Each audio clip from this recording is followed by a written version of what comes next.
It is now day 77 of the eruption of the Cumbre Vieja ridge on the island of La Palma.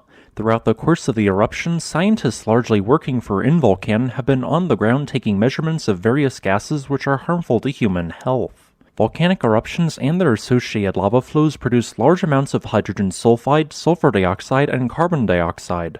On December 2nd, dangerous levels of several of these aforementioned gases were detected, leading to the evacuation of Porto Naus. While the evacuation may only be temporary, more such evacuations may be needed depending on the expansion of lava flows and overall direction of the wind. In recent days, the newest vent at La Palma led to the creation of several beautiful rivers of lava. These flows expanded the existing lava field to the north, destroying additional structures as a greater portion of overall lava output from the active vents shifted to the 8th vent. In this video, you can see one of the lava flows from this vent overflow a local high point. Note how some of the material seemingly disappears from view. This material is not truly disappearing, but rather is being funneled into a lava tube which will then likely flow out onto the surface at a more distant location. Meanwhile, at some of the smaller vents, very little lava was ejected in recent days as they instead ejected near-continuous amounts of ash. At least one of these vents was later reburied in lava, leading to intermittent lava spattering underneath a sustained flow of molten rock.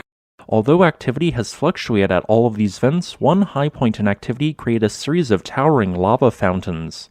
Volcanic measured one of these fountains at more than 500 meters in height, which for my American viewers translates to 1,640 feet tall. If you watch one of these live streams and wish to calculate how tall a lava fountain is for yourself, time how long it takes for a fragment of lava to reach the ground once it is no longer accelerating upwards. Then compare it to this chart.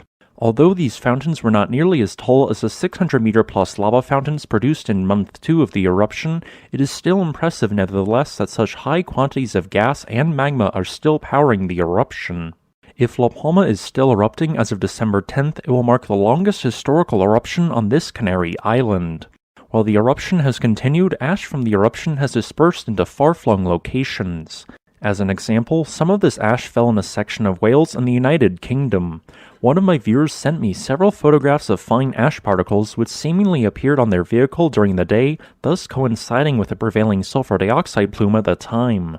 Although these particles are not enough to cause any real problems, it is fascinating how far the high-altitude winds can carry individual particles of volcanic rock.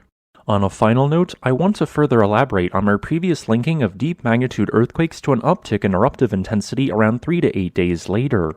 This uptick in activity can be visualized via this earthquake chart, which allows us to make short-term predictions. Note the lack of deep earthquakes on December 1st and December 2nd. If this pattern stays consistent, then a noticeable short-term decline in activity should be present beginning on December 7th. As of the writing of this video, lava flows from the ongoing eruption cover an area of 1,163.7 hectares or 4.49 square miles. The number of structures destroyed so far has increased to 2,891. Thanks for watching.